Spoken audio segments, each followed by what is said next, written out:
ഈ കഴിഞ്ഞ ദിവസം രാഹുൽ മങ്കൂട്ടത്തിൽ ആദ്യമായി വെളിപ്പെടുത്തുന്നത് റിനി ആൻഡ് ജോർജ് CPM വേദിയിലെത്തിയിരുന്നു. അപ്പോൾ CPM-ലേക്ക് സ്വാഗതം ചെയ്തിട്ടുണ്ട് KJ ഷൈൻ. അപ്പോൾ റിനി ഒരു കോൺഗ്രസ് അനുഭാവിയായിരുന്നു. ഒരു CPM-ലേക്ക് വരുന്നതിനെ സ്വാഗതം. ഇതിനെയൊന്നും പ്രശ്നങ്ങൾ അങ്ങനെയല്ല നമ്മൾ കാണേണ്ടത്. ആര് ജനങ്ങളുടെ പക്ഷത്ത് നിൽക്കുന്നു എന്നുള്ളതാണ്. ചിലർ തെറ്റ് ചെയ്തിട്ടുണ്ടാവും. ആ തെറ്റ് ചെയ്ത ആളുകൾ തിരുത്താൻ തയ്യാറാവുക എന്നുള്ളതാണ്. ഞാൻ ചോദിക്കട്ടെ, ഇവിടെ നിങ്ങൾ തന്നെ മാധ്യമങ്ങളൊക്കെ ശ്രദ്ധിക്കേണ്ട ഒരു പ്രശ്നമില്ലേ? ഇതിൽ പീഡനം അനുഭവിച്ചുള്ള കുറച്ച് പെൺകുട്ടികളില്ലേ, യുവതികളില്ലേ, അവരനുഭവിച്ച മാനസികമായ പീഡനം ചെറുതാണോ? അവരുടെ ഭാവി ജീവിതത്തിന്റെ ഒക്കെ ഒരു പ്രശ്നമല്ലേ ഇത്? ആരുണ്ട് ഇതിനെക്കുറിച്ച് പറയാൻ?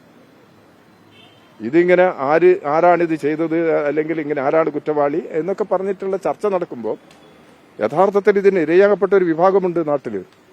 അവരുടെ സംരക്ഷണത്തിന് വേണ്ടി ആരാളുള്ളത്? അവരെ സഹായിക്കാൻ, അവർക്ക് പിന്തുണയ്ക്കാൻ ആരാളുള്ളത്?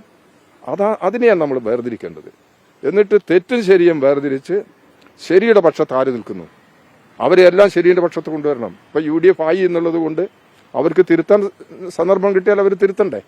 അത് തിരുത്തുന്നുണ്ടെങ്കിൽ അത് പാടില്ല നമ്മൾ പറയേണ്ട കാര്യമില്ലല്ലോ.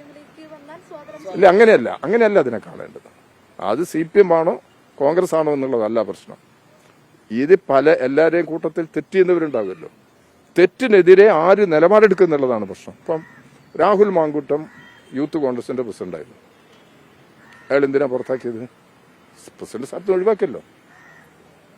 പിന്നെ കോൺഗ്രസിന്റെ പാർലമെന്ററി പാർട്ടീസിന്റെ വേദിയിൽ നിന്ന് അയാൾ ഒഴിവാക്കി.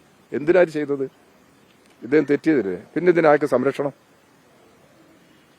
അങ്ങനെയുള്ള ഒരാളെയല്ലേ നിയമസഭയിൽ വരാൻ എല്ലാ സൗകര്യങ്ങളും ചെയ്തു കൊടുക്കുന്നത് കോൺഗ്രസ് അല്ലേ?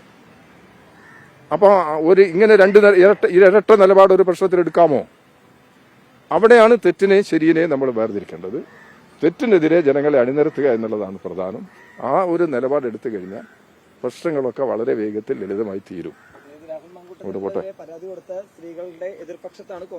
അങ്ങനെയൊന്നല്ല. ഞാൻ പറയുന്നത് തെറ്റിന്റെ കൂടെ കോൺഗ്രസ് നിൽക്കുന്നു, UDF നിൽക്കുന്നു. അത് പാടില്ല എന്നാണ് പറയുന്നത്. അത് അങ്ങനെ വേർതിരിക്കണം. മാധ്യമങ്ങളും അങ്ങനെ വേർതിരിക്കണം. തെറ്റും ശരിയും വേർതിരിക്കണം. എന്നിട്ട് ശരിയുടെ പക്ഷത്ത് നിൽക്കും.